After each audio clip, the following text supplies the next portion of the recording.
Assalamualaikum warahmatullahi wabarakatuh. Saya Asirianti dari Universitas Puri Utarakan, peserta Latsar CPNS Gelombang 10 tahun 2020. Kali ini saya akan berbagi pengalaman dan pengetahuan tentang apa yang saya dapatkan tentang nasionalisme yang disampaikan oleh Bapak Andi Wahyudi SIP. Indonesia adalah negara yang besar dan negara kepulauan.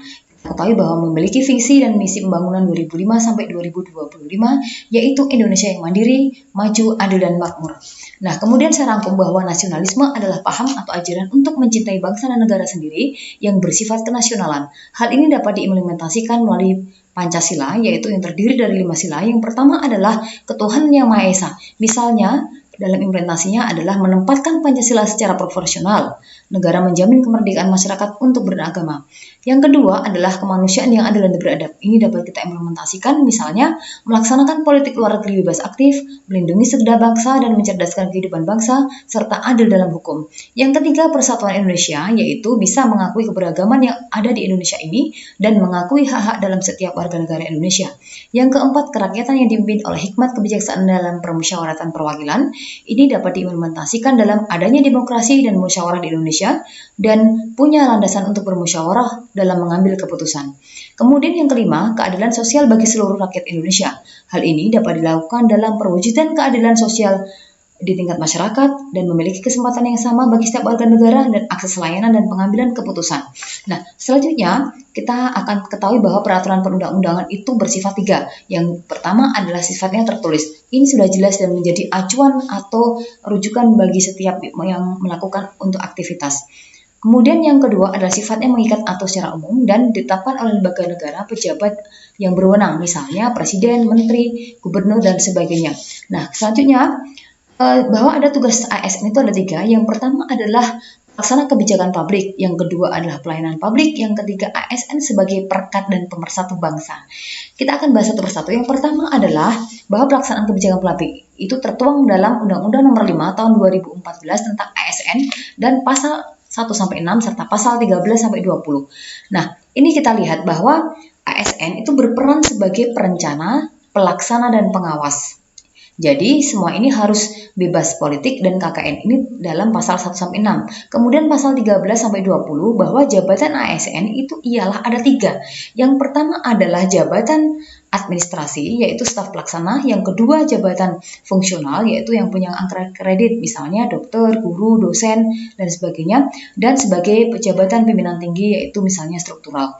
Nah, kemudian selanjutnya adalah melaksanakan pelayanan publik yang profesional. Nah, harus prima pelayanannya. Selanjutnya adalah mempererat persatuan dan kesatuan. Jadi merangkul seluruh warga negara ini atau masyarakat yang ada di sekitar kita untuk tetap membangun, menjaga persatuan dan kesatuan. Yang kedua adalah tugas ASN itu pelayanan publik. Di sini bisa kita bagi dalam pelayanan barang publik, pelayanan jasa, dan pelayanan administrasi. Kemudian dalam pelayanan publik itu juga ada standar pelayanan publik. Ini tertuang dalam Menpan RB nomor 15 tahun 2014. Nah, kalau kita baca, maka di situ akan tertuang nanti bahwa jenisnya itu ada service delivery dan manufaktur. Nah, kemudian ada ASN sebagai perekat dan pemersatu bangsa. Artinya kita harus sebagai ASN itu harus profesional dan mampu menciptakan serta menjaga keamanan. Dan satu hal lagi, kita harus netral sebagai ASN. Artinya bebas dari partai politik misalnya. Nah, kemudian pengembangan diri ASN itu sangat dibutuhkan agar menjadi ASN yang unggul. Dalam hal apa atau bagaimana kita melaksanakan, yaitu tentu dengan berinovasi. Nah, untuk saat ini kita harus mampu menghadapi tantangan yang akan datang, dan tantangan untuk saat ini yaitu dengan revolusi industri 4.0. Nah, refleksi, kita ketahui bahwa masih banyak praktik kriminal atau pelanggaran netralitas yang dilakukan oleh masyarakat atau ASN. Nah, misalnya apa? Solidaritas dengan parpol, adanya kepentingan jabatan promosi jabatan itu, kemudian korupsi, konflik sosial, dan sebagainya. Yang kedua adalah mengabaikan waktu dan kesempatan yang ada atau tidak untuk mengembangkan diri, tapi sebagai ASN itu hanya ia bekerja saja masuk kantor, tetapi dia tidak mampu mengembangkan dirinya dan berinovasi demi kemajuan bangsa dan negara ini.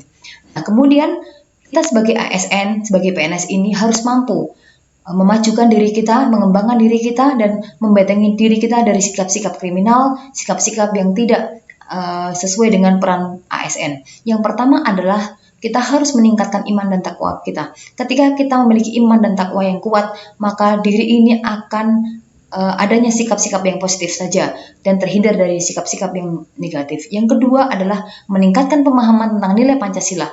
Pancasila termaktub dalam beberapa sila atau 5 sila. Kita harus taat itu semua karena di sana sudah ada ketuhanan sampai dengan mengatur bagaimana kita hidup bermasyarakat, berkeluarga, dan bernegara.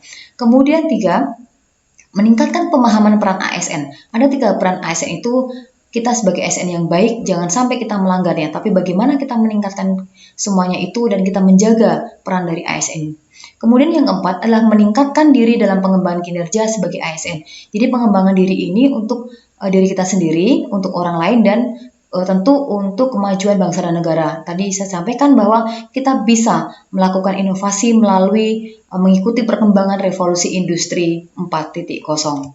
Kemudian saya sampaikan bahwa mari kita terus berinovasi untuk berkemajuan dan tetap menjadi pribadi yang nasionalisme. Salam Indonesia. Wassalamualaikum warahmatullahi wabarakatuh.